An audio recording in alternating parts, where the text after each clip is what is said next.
안녕하세요. 주식거북입니다. 자, 주식거북이 13걸음 방송 시작하겠습니다. 우선 코스피 1.35포인트 빠졌네요.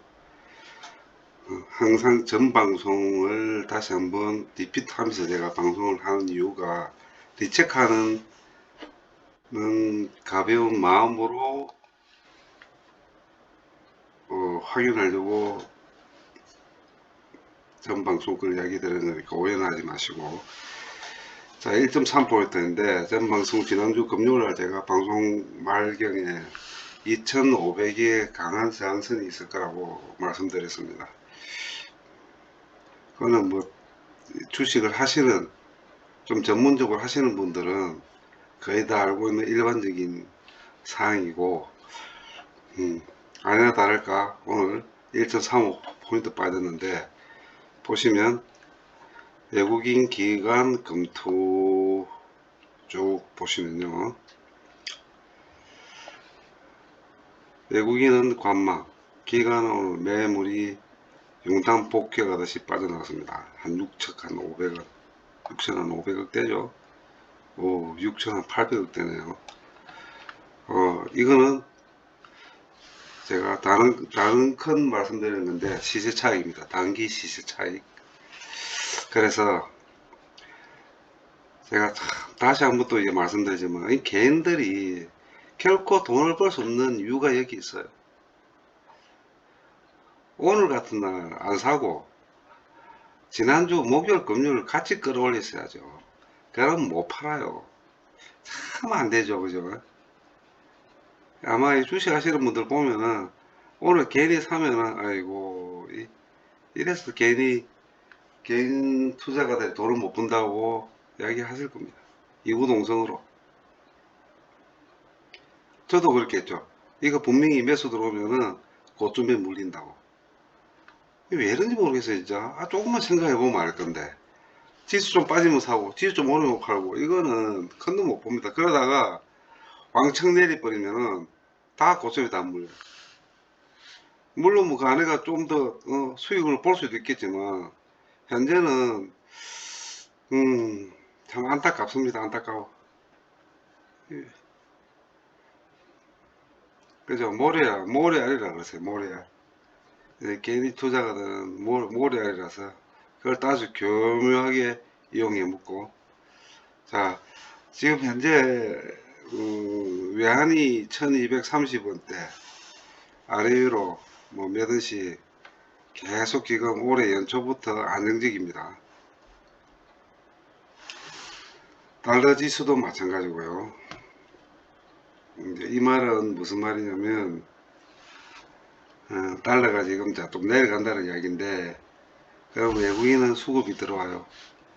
지금 현재 대충 보면은 외국인이 환차익만 한 6% 정도, 어디에, 어느 종목에 샀든 간에 환차익만 6% 정도 나왔어요. 6%. 환차익만. 자, 여기서 지금,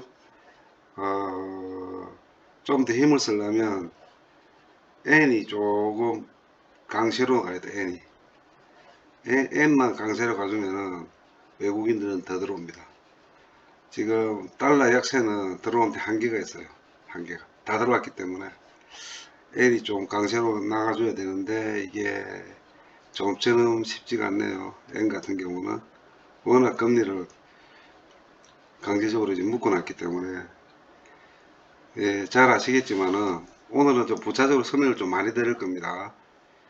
끝까지 방송을 보시면은 이번 주 다음 주 주식을 매매하시는데 도움이 많이 되실 거예요. 우리는 원화가 절대적입니다. 달러 대비 원화 플러스 알파가 엔화 대비 원화입니다. 그래서 달러가 원화가 강세가 하면은 주가는 자동적으로 올라가요. 어떤 종목을 사든지 간에. 근데 원화가 약세가 되어버리면 물밀듯이 빠져나갑니다. 왜냐하니 환차익에서 손해를, 얘들이 외국인 같은 경우에는 환차익이 마지노선이에요. 주가가 좀 빠지든 어찌됐든 환차익만 있다 그러면 이 애들은 견디내는 애들이에요. 근데 엔화 같은 경우에 금리가 이 단기성 금리는 제로입니다. 장기성으로 뭐 잘 아시겠죠. 뭐 1일, 7일, 한 달, 3개월, 6개월, 1년, 3년, 5년, 10년. 네, 단기성으로 일본 중앙은행에서 각 시중은행에 빌려주는 제로로 빌려줘도 10년 국채로 봤을 때 마이너스 0.25에서 플러스 0.5%까지 딱 못을 박아놨어요. 그 안에서 뭐 1년짜리든 3년짜리든 5년짜리든 전혀 타치 안 합니다. 시장 개입 안 합니다. 근데 무슨 장이냐면 돈이 빠져나갈 데가 없어요. 그러니까 쉽게 말하면 금리로 돈을 먹을 만한 데가 없다니까. 그래 버리면 약세밖에 안 됩니다. 아마 이게 중국하고 중국 뭡니까, 중국 돈은 예니가 까지 하면은 좀 힘들 것 같아요. 그래서 당분간은 달러의 지수보다는, 미국 달러 지수보다는 N1 지수를, 달러 대 N 지수를 좀 더 신경 써보고, 현재 130.14, 여기에 125까지 떨어지면은 정말 올해 상반기 참 2600도 650까지도 볼 수 있는 상황이 벌어질 수 있습니다. 만약 그게 안 되면 힘들 거예요. 2500이 장선이 너무 세가지고 매물대가 엄청 많습니다. 지금 오늘 한번 터치는 해봤는데 일단은 가능성은 있겠죠. 제가 연초부터 말씀드렸듯이 지난주까지의 상승세라면은 올해 1분기는 우상향합니다고 말씀드린 데다가 가속을 붙였다면은 달러 대비 엔, 잘 지켜보셔야 될 것 같아요. 자, 그리고 현재 2450이 또 저항선입니다. 하방 저항선. 결국 무슨 얘기, 2450 밑으로는 뭐 잠깐 빠질지 몰라도 다시 올라올 겁니다. 그러나 상방으로는 2500 뚫기가 좀 힘들지 않겠느냐. 그러면 가두리겠죠. 자, 그러면 우리가 기점이 삼성전자니까, 자, 삼성전자 2520 정도 갔으면은 뚫었어요. 안착했을 거예요. 그죠? 65,000원 안착했을 건데 바로 밀리죠. 네이버 마찬가지, 자동차 마찬가지.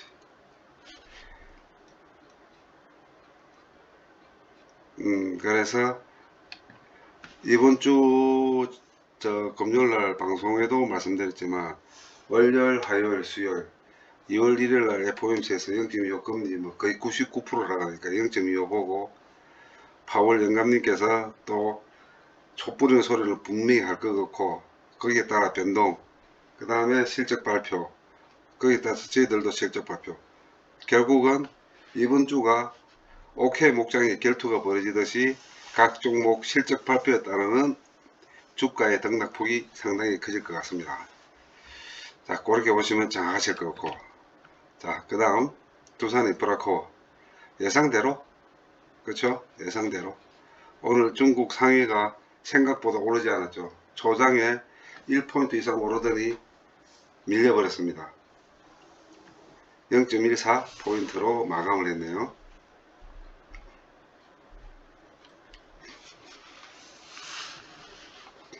이게 뭘까요? 또 궁금하신 분?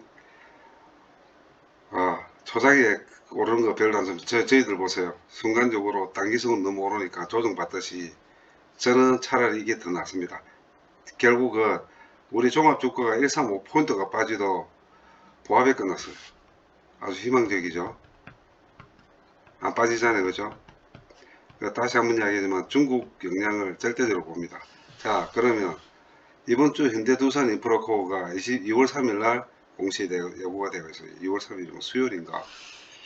목요일이네요. 목요일이가 금요일.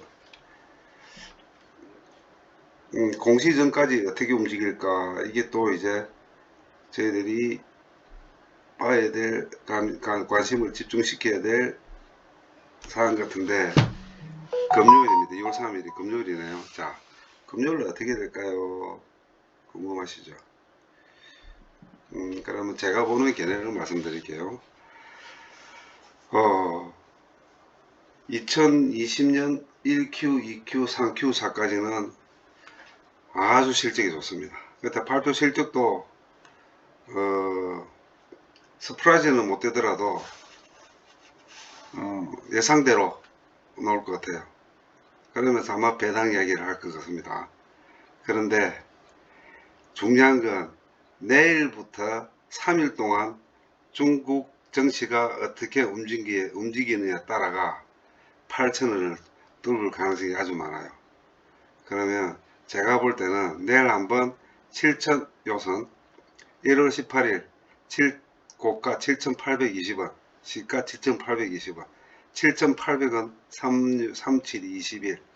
자, 3포인트 정도 올라갈 수 있는지, 제가 볼 때는 올라갈 것 같습니다. 제가 볼 때는 다시 한번 7,800원 위로 올라갈 것 같습니다. 아마 중국 증시도 아마 조금 반등하지 싶고 올라갈 것 같아요. 그래서 이게 이번 주에 8,000원을 뚫는지, 8,000원을 다시 한번 뚫으면 위로 한번 또 크게 열리겠죠. 요선이 1월 16일 8,050원이네. 요거를 뚫고 올라가는지, 그래서 걸쳐지는 게 요선 8,000을 뚫으면 다 위에 최고점이 800, 아마 이 선에서 또 공방이 밀어날 것 같아요. 8,300원, 400원. 자, 수급은, 그러려면 수급이 들어가야 되겠죠. 어제 같은 경우에 수급이 들어와서 개인이 들어왔어요. 기관이. 자, 요거를 흐름을 한번 보시면은 오늘 기관이 4천억, 검투가 2,700을 팔아도 기관은 요거 3만, 어저께 70만 주 땡기고 요거 외국인 어제 6만 주 땡기고 팔고 요거, 그죠? 불어가는 의미 없고 현재 좋아 보이죠? 그렇게 빠질 것 같지 않는 느낌 안 듭니까? 그래서 별 걱정은 안 하셔도 되고 공매도 마찬가지고. 다시 또 말씀드리지만 1사분기도 저는 실적이 좋다고 봅니다. 1사분기, 2사분기 또 3월달 되면은 2월달은 주식이 좀 나르지 않을까 봅니다. 저는 제 예상은 그렇습니다. 다시 한번 주식이 나를 것 같아요. 한 번 더 트라이 할 것 같습니다. 한 번 더. 자, 저희들이 희망하는 게 9,600원 이날 2021년 3월달이 스타트였습니다. 2020 3월달이 스타트였어요. 이때 제가 수익을 아주 많이 봤습니다. 수익을 거의 5천원대 사서 거의 만원대에서 다 정리했으니까 수익을 많이 봤습니다. 다시 한번 재현을 시킬 수 있는지 이번 주에 결판이 날 것 같습니다. 보시고 내일 오시면 쭈쭈비 또 말씀드리지만 7천원 하단부 쭈쭈비 하시고 7천원 무너지면 풀베팅 8천원 또 올라서면 뭐 조금 수익이 유혹이 생긴다면은 뭐 절반 20% 30% 50% 파시든 파시고 계속 돌아가면 됩니다. 물량을 빼뜨려 먹어야 돼요. 여러분들 물량을 빼뜨려 먹으면 돼요. 지금 이 상태는 아주 잘 하시는 것 같아요. 저는 여기 너무 특별하게 두산인 보르콜에서는 수급 따른 불만은 없습니다.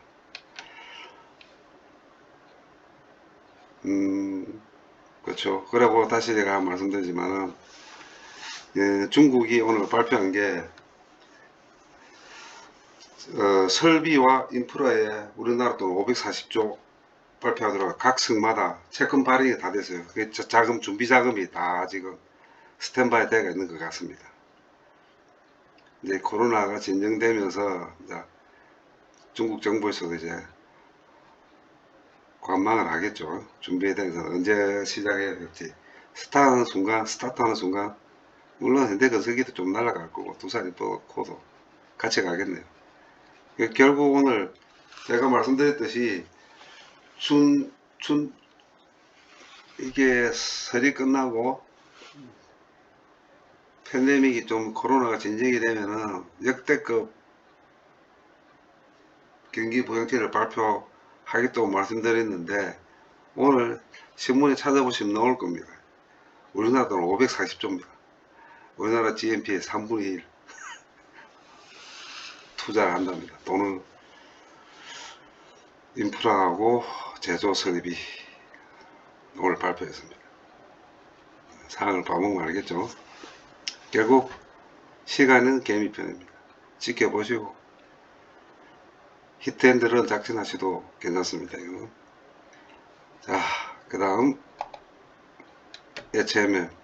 오늘 HMM에 대해서 좀 설명드릴 게 많은데 일단 주가 추이에 대해서는 좀 이따 설명드리고 요놈의 매각에 대해서 제가 파악된 것만 저는 추측은 안 합니다.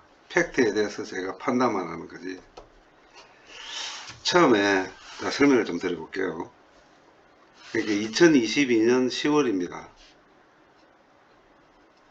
해수부 장관이 기자간담회에서 밝힌 내용이 매각은 해야 되겠지만 그리 급하게 서둘 일이 아니다. 이유는 국적선사에 기타 등등 무슨 이 핑계 저 핑계 대고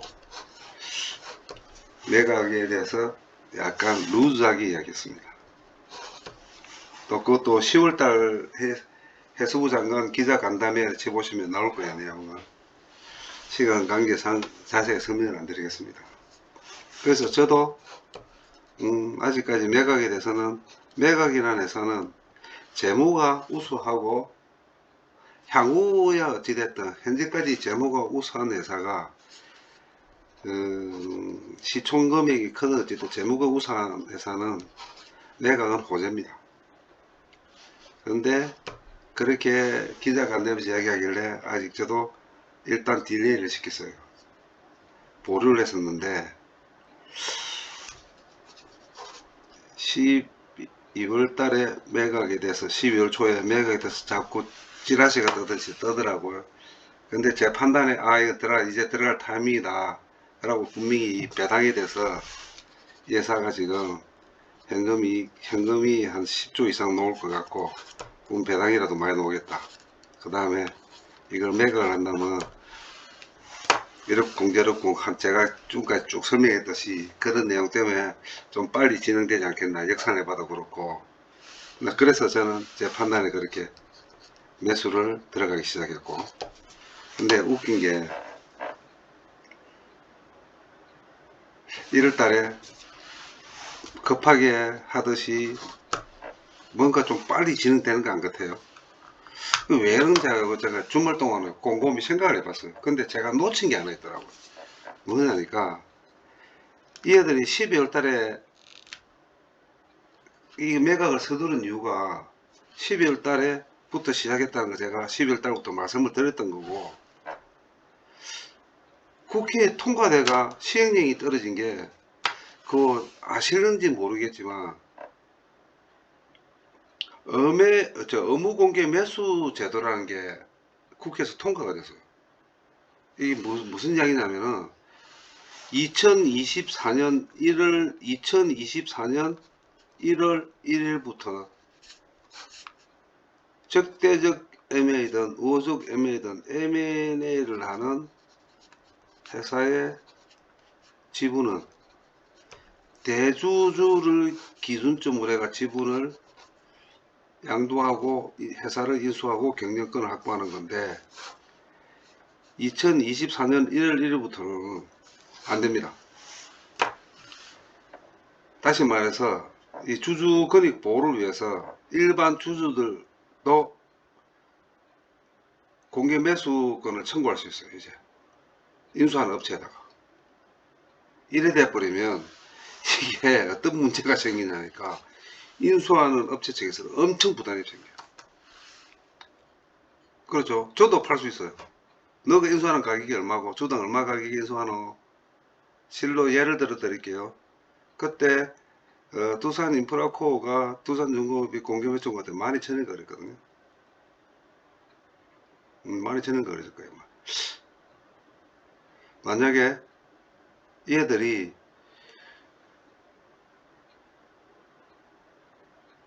3만원이나 4만원에 예를 들어 인수하든지 만원에 인수 파는 사람은 없을 거고 현재 가격을 기초로 해서 하는 거니까 이랬을 거 인수업체에서는 흠 안 삽니다. 안 그렇겠습니까?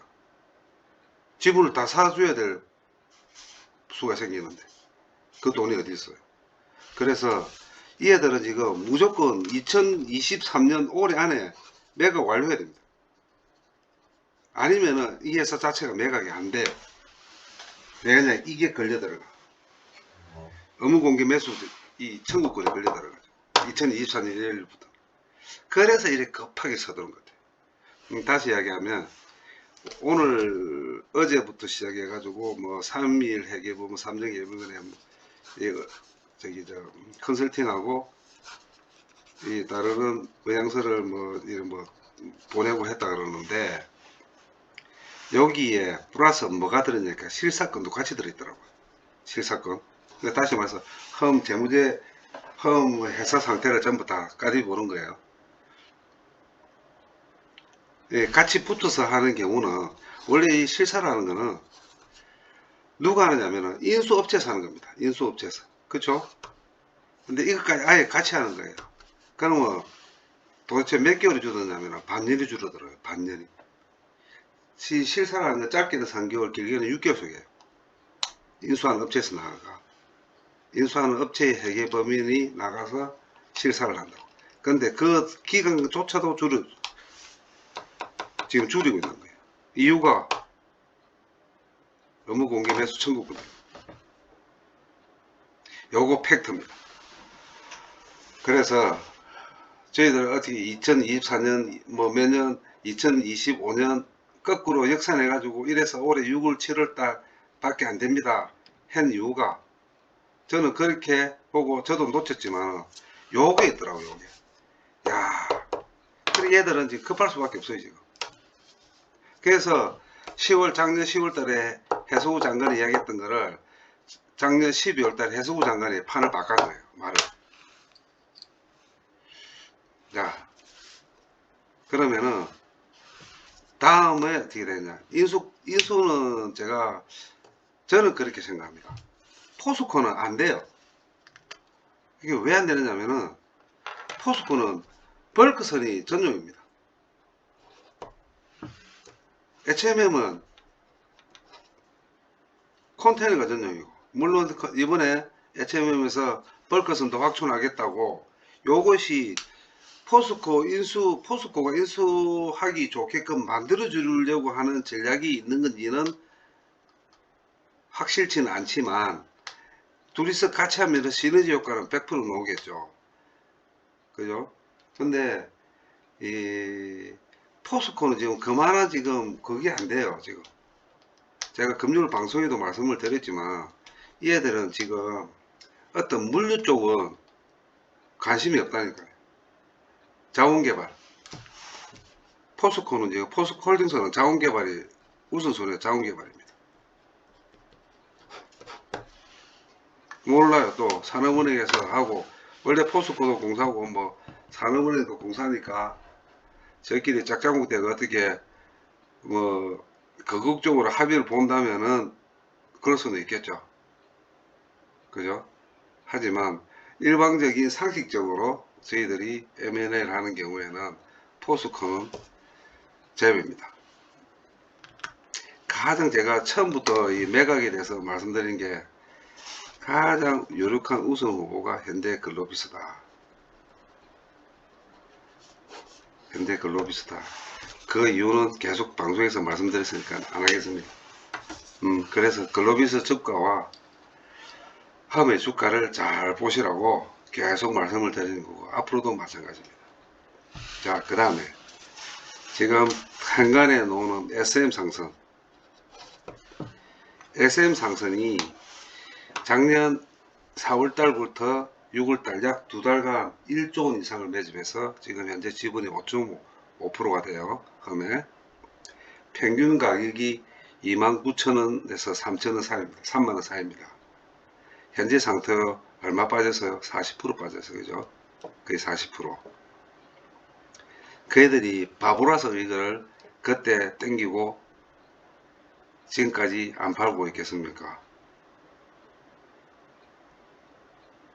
제가 볼 때는 그래요. 양수겹장한 것 같아요. SM은. SM이 가져갈 가능성은 10%도 안 됩니다. 첫째, 그만큼 자본력이 없어요.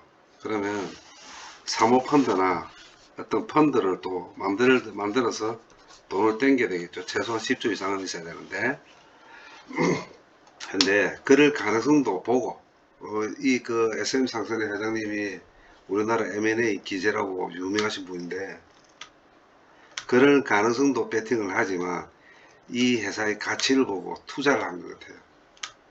왜 그러냐니 분명히 올해 매출이 좋다.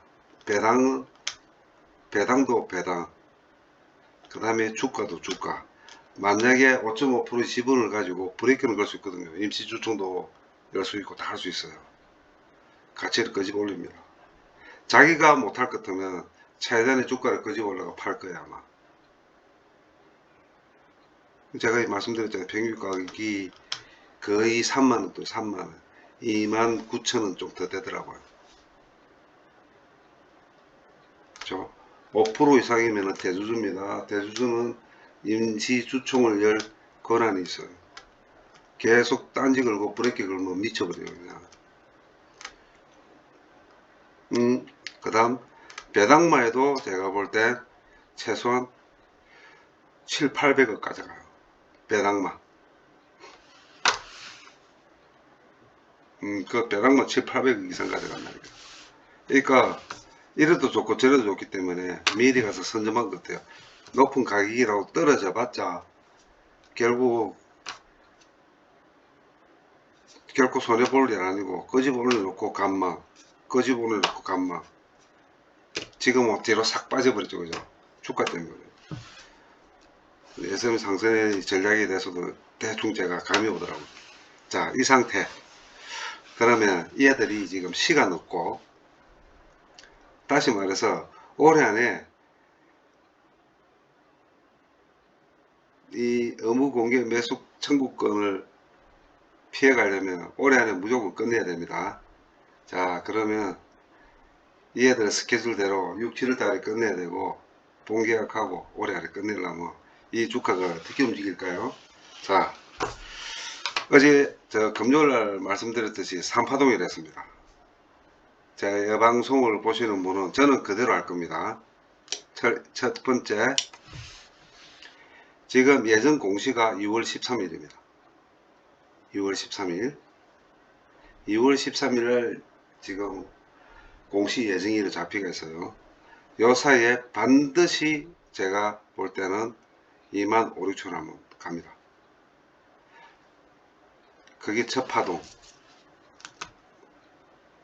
두 번째 파동은 1Q 실적이라고 생각하는 착각입니다. 그 전에 보도든 사설이든 뉴스든 나올 겁니다. 어느 쪽으로 기우는지. 그러면서 전환사채 부분에 대해서도 놓을 거고, 저는 전환사채, 또 이야기해 놓을 거고, 그때 또 한번 2만 5, 6천원 갖다 또 다시 빠질 거예요. 다시 빠질 거예요. 그때 다시 매수 들어가. 금액은 그때 방송마다 제가 말씀을 드릴게요. 그리고 4월경 돼서 다시 한번 부닥거려요. 그래서 6월달에 다시 한번 부닥거립니다. 딱 2개월 간격으로 보세요. 2개월 간격에 다른 주식 하지 마시고 험마에 가도 충분한 수익이 납니다. 그래 하시고 하시면은 오늘 빠진 거 아무 의미 없는 거 알겠죠? 자, 오늘 뺀 거는 공매를 보세요. 공매지, 공매입니다. 공매. 결국은 나중에 외국인 기관 어느 놈이 공매를 쳤는지는 모르겠지만 이 애들 수고 걔는 일단 제끼입니다. 저는 걔는 뭐 험주가 끄집 올 일도 없고, 예? 솔직히 저도 걔이지만 험은 걔는 개인의 수급은 무시합니다. 저는 적어도 험만큼은 공매 세력과 주 세력 간의 싸움이 앞으로는 벌어질 거예요. 여기서 저희들은 구실을 보고 떡이나 먹으면 될 거죠. 자, 그래 하시고 공매입니다. 공매. 리커버 들어오면 올라갈 거고 때리면 내려갈 거고 외국인이 더 끄집어내면 공매 또 때릴 거고 공매와 주포 간의 싸움이 매각이 완료되는 그 순간까지 계속 일어날 것 같아요. 거기 따라가지고 저희들은 대처하면 됩니다.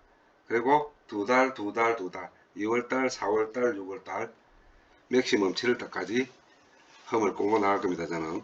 자, 그래서 오늘 저는 풀 베팅 했습니다. 험에. 물론 내일 내려갈 수도 있겠죠. 오늘 6만 한 8천 주, 아니지, 6전 한 800주 넣었어요. 저는 풀 베팅 했습니다. 6,800주 넣었습니다. 평균 가격은 22,400원. 평균 가격은 22,400원입니다. 제법 많이 들고 있어요. 거의 저 지금 한 7만 주 넘어간 것 같네요. 하루에도 뭐 수천만 원씩 왔다 갔다 합니다. 참, 뭐, 그랜저 한 대가 왔다 갔다 합니다, 저는. 자, 그래 보시고, 내일은 또 어떻게 될 건가? 뭐, 의미 없습니다. 의미 없지만, 차트상으로 보면, 내일 21,800원. 자, 이 지점. 요게, 21,800원. 5일선인 1월 27일 배당락 받기 아침에 종가가 21,850원입니다. 요거만 지켜준다면 위로 열려 있습니다. 위로. 아니면 이것이 아니라면 요거 22,200원. 내일 22,200원 위로 아침 시초가가 시작하는지 요 차이에 하루 이틀 견뎌보면 이번 주에 다시 한번 방향이 설정될 것 같아요. 그러고 이 차트상으로 보면 한번 조정이 일어나야 됩니다. 그죠? 한번 조정이 일어나야 돼요. 내일까지 조정해도 상관없어요.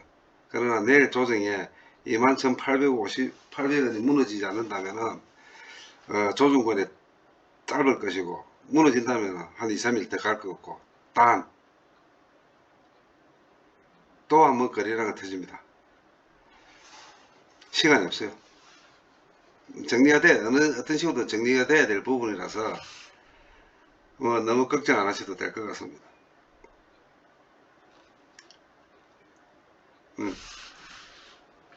이게 이제 답이 나왔잖아요. 그죠? 오늘 제가 설명한 거를 아시면은 결코 길게 끌고 갈 수가 없는 주식이 되어버렸어요. 그리고 참고적으로 하나 더 부차적으로 말씀드리면 이전에 산업은행에서 아시아나항공을 현대중공업에 팔려고 했다가 한 5천억 가격금 날리 묻고 어쩔 수 없이 머리를 써서 이동걸 회장이 대한항공에 넘길 때 아시아나항공에서 발행한 시비가 있었어요.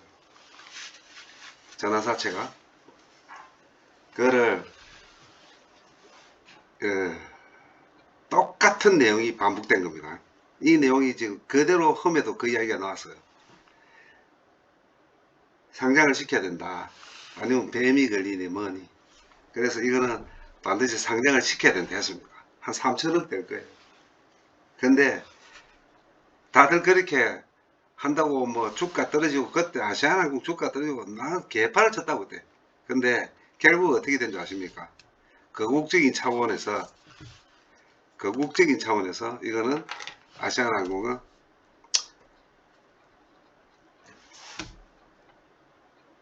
회사에서 매수하는 거로. 그래서 매수했습니다. 매수했잖아요. 제 말이 거짓말인지 그것도 팩트니까 아마 확인해보세요.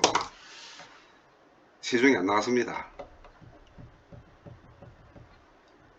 무슨 말인지 아시겠죠? 예, 주식에 보면 종목에 호재가 있고 악재가 있습니다. 그렇죠? 근데 이 호재가, 호재에 악재가 있고 호재에 호재가 있습니다. 악재 중에도 호재가 있고 악재 중에도 악재가 있어요. 여기 무슨 이야기냐니, 호재성 기사가 놓으면 이게 악재로 돌연변이할 수 있고 진짜 호재로 탄력받아 주가가 올라가는 경우가 있는데, 현재 우리 헌 같은 경우는 악재예요. 이 악재도 악재에 호재가 있고 악재가 있는데, 지금 흠은 악재입니다. 악재인데 이게 호재로 간다니까요. 장면이 그 장면이에요. 그래서 기사가 뭐 올해 2023년 영업실적이 어떠니 뭐니 누구 따라 개랄바 같은 소리 사도 이 회사가 갖고 있는 돈을 믿으십시오. 그 돈은 누가 빼들어가지도 못해요. 그죠? 거기 결국은 단 흠 주식을 한 줄 갖고 있어도 주주 거고, 그러나 함부로 못해요. 주주 동의를 받아야 돼요. 그죠? 10조 원이라는 돈을 들고 있습니다. 이상을 들고 있는 회사예요. 그래서 뭐 영업이 어떻니 뭐가 어떻니 뭐 전환사채가 어떤 회사도 전환사채를 사서 매각을 해도 호재고 악재가 호재가 되는 거고, 매각 안 하고 저렇게 알아서 처리를 해도 그 돈은 어떤 식으로 주주식한테는 환원을 해줘야 될 입장이니까, 23,300원 24,000원 간 게 거의 10% 고점에서 10% 빠졌다고 결코 실망할 주가가 아닙니다. 더 내려가면 행변되는 싫은 분들은 또 사세요. 또 올라갑니다. 자, 오늘 제가 부차적으로 너무 설명이 좀 길었던 것 같은데, 제가 그 다음에 험이 올해 제가 볼 수 있는 최대 이제 수익이 되지 싶습니다. 물론 뭐 두산인프라코도 마찬가지겠지만 올해 상반기는 두산인프라코, 올해 현대 두산인프라코하고 험밖에 없을 것 같아요. 그 다음에 제가 지금 하나 검토 중인 게 있어요. 지금 검토 중에 있는데, 저도 사실은 혼자 이 하다 보니까 바빠요. 바쁘고, 이 산업은행이 갖고 있는 지금 매각을 해야 될 회사들이 많습니다. 지금 산업은행이 아마 내년 하반기에 또 매각 대상이 또 하나 나올 것 같아요. 그래서 이것도 하나 지금 쭉 제가 관심 있게 지금 검토 중에 있는 업체가 한 두 군데 있었는데 방송 중에 어느 정도 또 이게 주가가 안정되고 수익권이 돼서 정리가 좀 되면 또 방송에 제가 한번 또 말씀을 드려 볼게요. 그리고 마지막으로 제가 이 말씀을 드리고 싶네요. 저는 제가 방송하는 이유가 제 방송을 들으시는 분이 제가 사는 주식을 사서 수익을 보시면은 크나큰 영광이고, 그 다음에 저도 나름 기분이 좋고, 저는 어떤 수익을 보거나 그 다음에 구독자를 늘리고 전혀 솔직히 그런 데에서는 관심이 없습니다. 근데 왜 이 방송을 하냐니까, 저는 처음에 호기심으로 했지만은 하다 보니까 제 스스로가 다시 리체크되고 공부가 돼요. 그 제 자신이 한 두 달 해보니까 제 자신이 놀라더라고요. 왜냐면 일부를 방송을 해도 이 책임이라는 게 있잖아요. 그죠? 얼굴을 안 보지만 비대면이지만, 그죠? 왜 미친놈이 헛소리 하는 소리는 듣기 쉽지 않아요. 저도 나이는 웬만큼, 제 나이가 60입니다. 나이만큼 무가 헛소리 하기도 싫은데, 하다 보니까 여러분들 위해서 방송을 하는 게 제 자신을 위해서 방송을 하는 거예요. 제가 놀랐습니다. 제 자신이. 왜 그러냐, 나 실수하면 안 되겠다. 내 추측이 틀릴 수도 있고, 예측이 이 회사를 이해를 하고 진단을 하지만 틀릴 수도 있는데, 다시 한번 리체크를 할 수 있는 시간이 되더라고요. 그래서 대려 여러분께 감사를 드리고 싶어요. 그래서 가능하면은 제가 먼저 사고, 여러분이 따라, 이 사람이 괜찮아, 뭐 신뢰 이런 것보다는 이 주가가 이렇게 정말 가는구나 해서 조금 사보시고, 그래서 조금이라도 수익을 보시면은 저는 감사할 뿐입니다. 그 외에는 어떤 욕심도 없으니까 1차 투자 안 받고 제가 사지 않은 주식 권고 안 하고 권유 안 하고 부담 없이 들으시고 관심을 가져주시면 그게 저한테는 엄청난 힘이 되는 것입니다. 여튼 그 장시간 오늘도 방송을 들으셔서 대단히 감사하고, 물론 주가가 빠지든 어찌됐든 저희들 산 주식만 올라가면 되는 겁니다. 그렇죠? 네, 그래 하시고 오늘 힘드신 하루 푹 쉬시고 내일 뵙겠습니다. 감사합니다.